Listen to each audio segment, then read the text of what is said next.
I want to discuss inconsistency in the grind size. I think it's where a lot of people get confused at why their coffee may not be tasting as well as it should.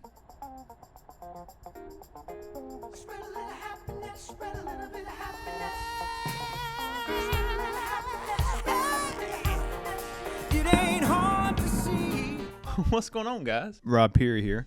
And today we got an exciting subject to go over. At least I think it's exciting. It's on grind size. We're going to grind through it. It's a little too much probably. Anyway, today we're going to be discussing a topic that I think is very important to the coffee industry. I think it's also important to anybody that's kind of in coffee and that likes coffee. Grind size. Getting the correct grind size and understanding it is really important to ensuring that you have a great and amazing cup of joe. I'm going to try to make the video basically start out basic, and then we're going to kind of advance our way through, just get a clear thought out of your head. Anyway, we're going to basically go through the basics of the video first, and then advance down and just slowly peel back the layers of grinding coffee. Got to clarify that, you know. I want to dive into 4 concepts that really determine how your coffee is going to come out, the taste of it, the quality of it. These 4 concepts are contact time, which is how long the water is basically in contact with your coffee grounds. The surface area, so how fine is your coffee versus how coarse your coffee is. That surface area is going to play a factor in basically how much coffee is dissolved into the water. Thirdly, flow rate is going to be important because the quality of your coffee is going to really determine how fast that water is flowing through your coffee. And then lastly is just extraction. I want to kind of explain what it is. It's literally just how much coffee is being dissolved into the water. So with that being said, the amount of coffee that's being extracted is dependent upon a few things. Now there are tools such as the refractometer that can measure the total dissolved solids in the water and kind of determine how much of that coffee was extracted. That's definitely a little bit more advanced. I'll stay away from that in this video, but I will make a second video later down the road on that. I think that'd be kind of cool to dive into. If you want to see what a refractometer is, you can go down there into the description. I'll have one linked. You can kind of check it out. These devices basically just help determine a more precise measurement on extraction. And I would say this is probably more for the people who are wanting to like study coffee, create blogs, or if you have a business in coffee, such as a coffee shop or something like that, and you're wanting to understand a little more about what you're putting out there. So with that being said, the finer the coffee, the more extraction that's going to take place. Finer coffee has a greater surface area because once you grind up a coffee bean, you're getting where there's a lot more surface area for the water to kind of come in contact with. The finer your coffee gets, it's going to affect a few things. Finer ground coffee is going to slow down the flow rate, thereby increasing the actual extraction level from that coffee. The flow rate slows down for a couple of reasons. The finer the coffee is, the longer it takes for the water to pass through, or the more pressure it takes for the water to pass through. And in pressure, I'm just meaning mocha pot, AeroPress, or even espresso. It's some type of pressure pushing the water through the coffee. The finer it is, the more pressure you're going to need, or the longer you're going to have to basically hold that pressure on. So in most cases, finer coffee is going to decrease that flow rate. The further you grind it into a powder, the harder it's going to be for the water to actually flow through. It's going to allow for more extraction time and stuff like that. That concept right there, if you can wrap your head around it, is one of the most important things to think about whenever you're brewing coffee. And then second, finer coffees actually will clog the filters, clog metal filters, clog paper filters, just clogs the heck out of some filters. If you actually get very fine coffee, say espresso fine coffee, and you throw it into a Chemex filter, you're going to clog all the pores up and the coffee will actually probably just stop and not even go all the way through and brew. And that will be a very, very extracted brew. Another great example is this as far as the pressure goes is the AeroPress.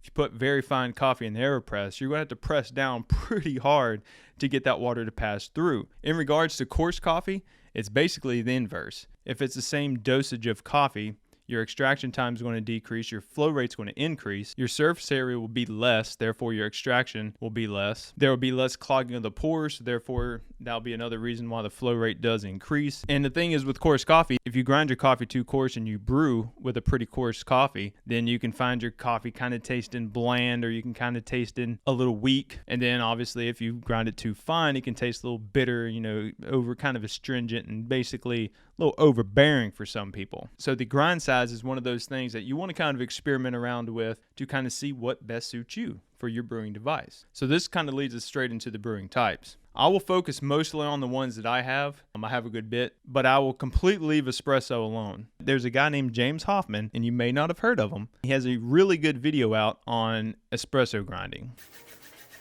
Welcome to the Understanding Espresso series, a series where we take... James HOFFMANN covered that extensively in one of his videos, Understanding Espresso Grind Size, episode 4, and I will actually link it below. If you have any questions on grind size for espresso, definitely check it out. It's a very in-depth video, so there's no point in recreating the wheel. Go watch the man himself, Mr. James. You're welcome, James, for all the followers I send your way.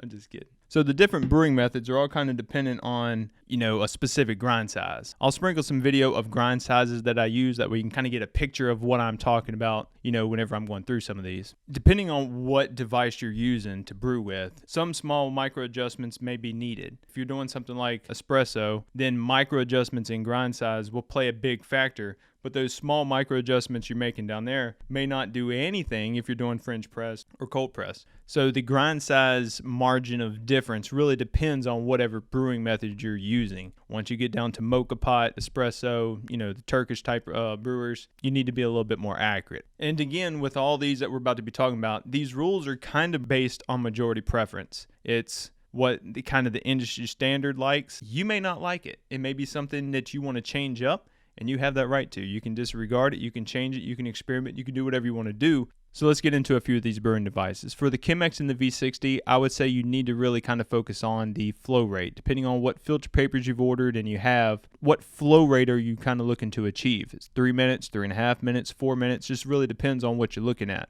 Also kind of depends on your pour. So what you're wanting to do is if you pour coffee in there and the flow rate takes, 8 minutes to go all the way through, it's going to be very over extracted. If that is the case, adjust down to a more coarser grind. If you pour your coffee in there and it goes through in less than a minute, it's probably too coarse. Make it a little bit finer.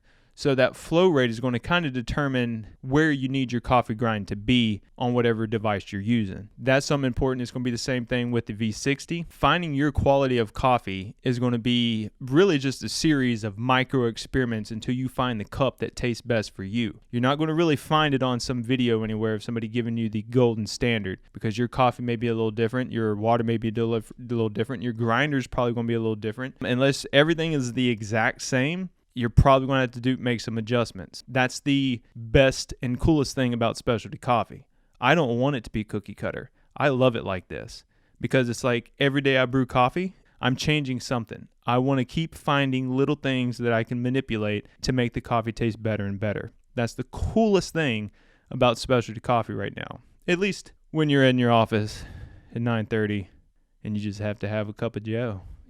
I shut everything down. I shut it all down. The phone's not getting answered. The email's not getting sent until Rob gets some coffee in him. Now, one thing to consider too in some of these brewing devices, some filters are going to be thicker than others. You want to take that into consideration. They're all going to kind of need a different grind size because they're all going to be kind of brewing differently. So real quick, I'll show some different grind sizes that I use for the devices that I'm about to go over. As far as cold brew, I usually do very coarse, focusing on removing as much fines from the grind as possible. For the French press, I like it coarse, and again, minimizing as many fines as I can. That way it doesn't show up in your cup, especially when drinking and if you kind of pour it in properly. For the Chemex, definitely on the coarser side of medium, so just above a medium grind, I would say. I usually probably a little overdose my Chemex, but that's just something I kind of do and I like. For the V60, just a good medium. That's where I kind of like mine. Mocha pot, I like a good fine. Usually on my grinder, a couple clicks more coarse on the dial than what I would do espresso at. For espresso fine, whatever it takes to hit that desired flow rate you need for your machine. I usually shoot between that 25 to 30 seconds is where I kind of like to hit it. For Turkish, I like it very fine. I'm actually new to this device. It's super cool. It's a fun little thing to kind of experiment with.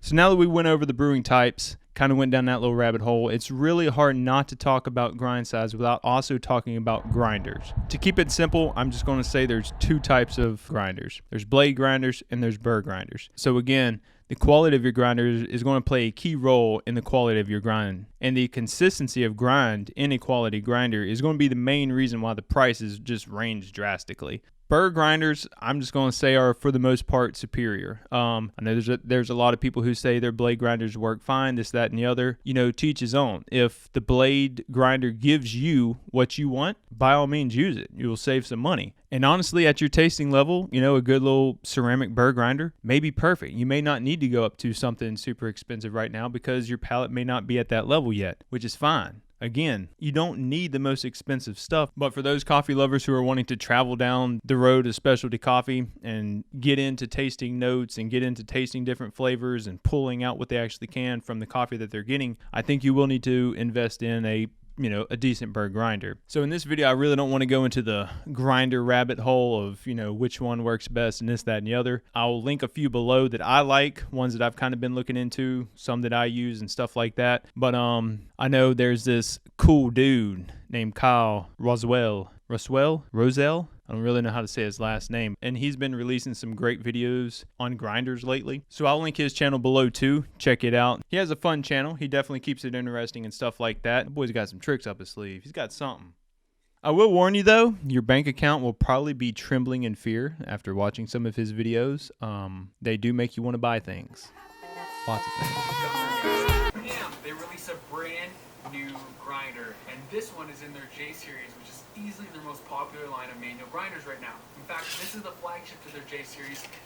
Yeah, keep it up, Kyle. Killing it, dude. Let's dive further into the weeds. Let's peel back another layer of that onion and just really get into it now. I want to discuss inconsistency in the grind size. I think this is one of those things where the burr and the blade kind of argument comes head to head. I think it's where a lot of people get confused at why their coffee may not be tasting as well as it should. When your grinder, regardless of if it's a blade grinder or a burr grinder, is inconsistent or doesn't really create a consistent grind size, then what happens is you're left with maybe a 20% of the grinds that are on the coarser side, 60% of the grinds that are where you want them to be, a perfect little good grind size, and then 20% that is done turned into fines. What happens here is whenever you go and you say throw it all into a French press and you brew for 3 minutes, the 20% that is coarse is going to be under extracted. Your 60% that is perfectly ground is going to be extracted well. And then your 20% that is ground fine, or that was turned into fine like powder, is basically going to be over extracted. So what happens is you take all these under extracted, over extracted, and the perfectly extracted, and you just throw it all into one cup, and then people wonder why their coffee tastes weird, or why their coffee's off, or why there's some stringency in it, some little bitterness to it. And you're thinking that you ground perfectly and this, that, and the other, but it could be the inconsistency in whatever grinder you're using, maybe why your coffee is not turning out like it should. So depending on whatever kind of direction your grinder was inconsistent in, if it's more on the coarse side, then your coffee may be weak. Your coffee may be kind of a little bland, not having that perk that it really needs to have. If there's a lot of fines in the coffee, you may get some bitterness. You may get some kind of stronger flavors, kind of some undesirable flavors that you may not be expecting. So that's something that you really have to think about whenever you're purchasing a grinder of some sort, is what are the reviews as far as consistency of that grinder? Because a nice quality grinder will actually eliminate the outliers from, being too coarse, being too fine, and give you a good median quality of grind size. This device that KRUVE makes is actually a little sifter set. Basically comes with these little metal sieves. So this device by KRUVE can actually help screen the coffee once it's ground to help determine the level of fines or coarse coffee that's actually being ground up in your grinder. And it uses these metal sieves to basically filter the coffee through into different micron levels, and that way you can kind of see where your coffee is kind of falling out at on that type of scale. They also have this cool little metal scale. It's called the BREWERS, and it's basically like a machinist scale almost, but they kind of converted it into this little metal scale that has these little holes on it that show which micron level it is, so you can kind of place it up to your coffee on a table, see about what level you're going to be on the grind size. It's pretty cool. I actually do use this a pretty good bit, more so than I do the sifter over here. And what I like about it is you can easily just kind of put it by your coffee and make some pretty, quick decisions on what you need to do or what you need to grind next. I will go ahead and say too, I really don't recommend these for everybody. If you're passionate about coffee but you're not willing to really take the time and get into sifting coffee. I mean, it takes a lot of time to kind of go through and do all that. I think these products are more for the people who are writing blogs and kind of going into the data of coffee and stuff like that. I think they're good for coffee shops if you're wanting to kind of see the quality of coffee you're putting out, the quality of your grinder, dialing in a grinder and stuff like that. So definitely want to recommend it to everybody. They're kind of expensive. I mean, I know the sifters ranges from $100+, especially if you get all the sieve sets. If you're just starting out and you don't have a quality grinder, I would say put your money in a quality grinder before you put it into anything like this. That'd be my opinion. But if you do want to check this out, I'll link it in the description below as well. You can check it out if you want. They also come with this little magnet. It gives you kind of the grind size down there again in microns, but it also gives you what brewing device and kind of what level and range. It's pretty cool little range thing. Kind of give you an idea of where your coffee needs to be as far as grind size. And so again, that is the overall goal of a good quality grinder, is basically to give you a consistent grind size across the board. Speed is also a factor once you get up into, I would say, more of a coffee shop. At work, I got 8 hours there. If it takes me 45 seconds to grind some coffee up, it's just going to take 45 seconds to grind some coffee up. Now, moving a little further down into the weeds, I want to discuss a few practices and kind of things that I've been thinking through with this whole grinding process. First, I want to kind of discuss purging or cleaning. If you're getting pretty deep into coffee and you are starting to be able to really start pull out some different flavors, some different notes and stuff like that from your coffee, I would say at that point it probably becomes important to start purging your grinder, which is basically getting any fines out. Say you just ground for espresso and now you're about to make a Chemex. You want to get that older coffee out. You want to get those fines out and stuff like that. Purging, I feel, is kind of is wasteful. I know people do it for cupping and stuff like that, but to each his own. For our hand grinders, they're pretty easy to clean out. You just take everything out, wipe it all down real quick, and you're pretty good. Also, I want to kind of go into different burr types. There's different burr styles out there that can actually be more beneficial if you're grinding for espresso versus if you're grinding for filter coffee or pour overs and stuff like that. So you want to be cognizant of whatever burr type you're getting, whatever burr style you're getting. Is it going to be kind of tailored toward what you're doing? And one other thing that I've been kind of thinking about here lately is coffee roast levels. I noticed in the beginning whenever I was roasting coffee, and then whenever I was, just drinking coffee and stuff like that, that the roast level really depends on where your grind size needs to be as well. Light roast coffee may need to be ground a little finer if you're into light roast type coffee. If you're into darker roast coffee, you may not need to grind as fine, or you may want to grind actually a little bit more coarse. Because for one thing, lighter coffee is not roasted as long, so therefore there's more moisture content still left in light roast coffee. So it's going to be less soluble because there's going to be some moisture in there. This higher moisture content is going to make the coffee bean a little bit more dense as well. So whenever you grind it up and you add it to, say, a French press or something like that, what's going to happen is a lot of those grinds are going to fall to the bottom pretty quickly. Whereas if you're doing a kind of darker roast, you're going to have a huge crust on top where the coffee's actually floated to the top. It's less dense, so obviously it's going to rise to the top and stuff like that. The darker you roast coffee, it's going to allow the coffee to be more soluble because the density is not going to be there, and the moisture content is going to be basically evaporated from the coffee. And then also for light roast coffee, the denser that coffee is and the less soluble it is, the longer it's going to take for that coffee to extract. See, I think that's kind of a cool concept as far as, just like roast levels. Like it's one of those things where like all these things play a role into how your coffee tastes. And it's such a rabbit hole once you start going down them that it's never just one thing. It's never just the brewing method. It's never the grind size. It may not even be the coffee that you're buying or whatever. It could be so many things that's making your coffee taste good or bad. Obviously, you got to start out with good coffee if you want to get good coffee. So, yeah. I truly hope you enjoyed this video. Hope you learned something. I am by no means a guru. These are just some of the observations that I've kind of made over the years, some of the things I've learned, and just passing them on. If you would like to add or share anything, please do so in the comments below. If you want to correct anything that I may have said, I may be completely wrong on, please do. I'm always happy to discuss anything down there, like anything. If I can keep learning, keep growing, then it's a win-win for everybody, So I look forward to learning from you as well. Check out the podcast links below.